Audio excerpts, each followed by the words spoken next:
From KUNC and the NPR network, this is In The NoCo. I'm Erin O'Toole. Using fiction to highlight a real-life crisis that often goes ignored. That's what writer Cassondra Windwalker set out to do with her new horror novel, Ghost Girls and Rabbits. The book tells the story of two Indigenous American women, one who has lost her daughter and the other who has herself been kidnapped.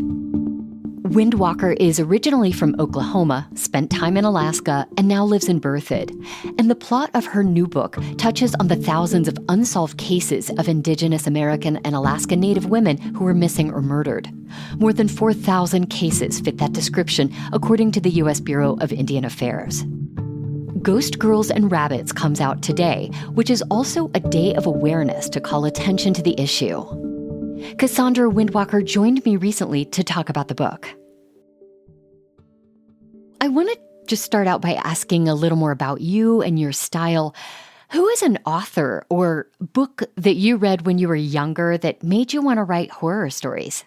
I would say that in terms of horror inspiration, it would have to have been Edgar Allan Poe. I was fascinated by the way he could make me feel such a strong feeling of sympathy and empathy with this character who would then proceed to do things that horrified me. And that I thought, how could someone so human and so compassionate do something so terrible?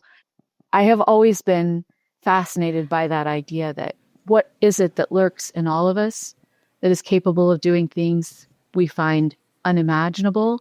If we can reach that, maybe we can change things and change the story.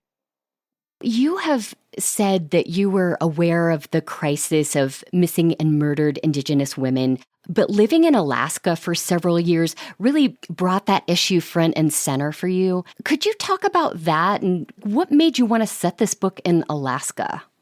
Alaska is a place that is unlike any place I've ever been before. And you can't be in Alaska and be unaware of the ghosts who walk with you, the people who are all around you that you don't see, who have fallen nearby, and that their families are looking for them and waiting for them to come home.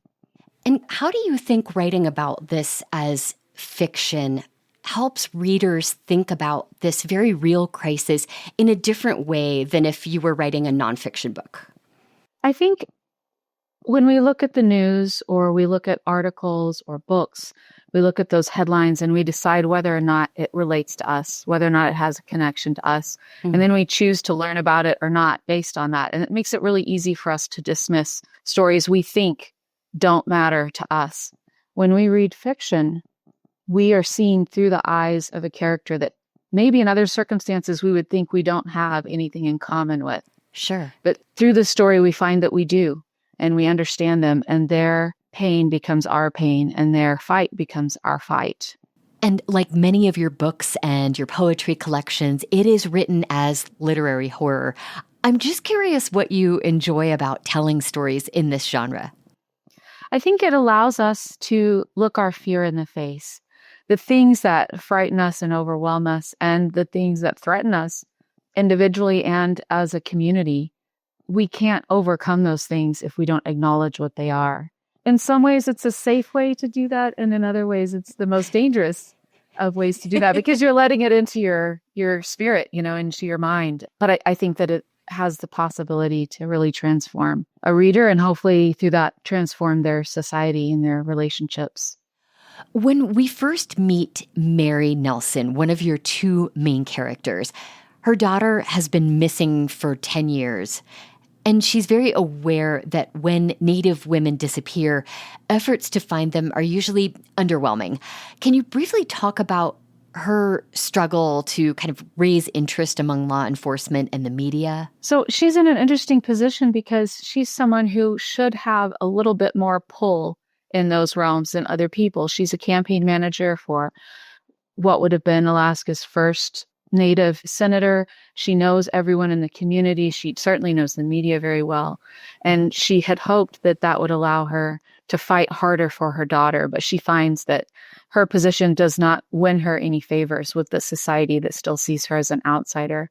And I think that's one thing that people often don't realize about what these Native families are facing, because only 25% of these stories ever get one mention in the news. Wow. So if you're someone who's desperately looking for your daughter or your sister or your friend, trying to get the news media to give them even a tiny fraction of the attention that they would give to other stories is almost a hopeless prospect.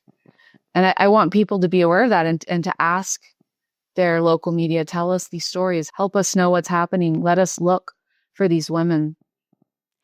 What do you hope readers will come away with after reading Ghost Girls and Rabbits? I hope they come away with a sense of urgency and horror and even disbelief that this is actually our reality in our society.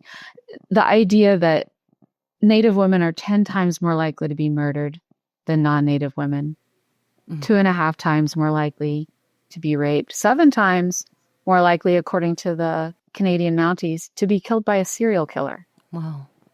And the horrifying thing about that is that the vast majority of that violence, over 90% of that violence, is being committed by non-Native men.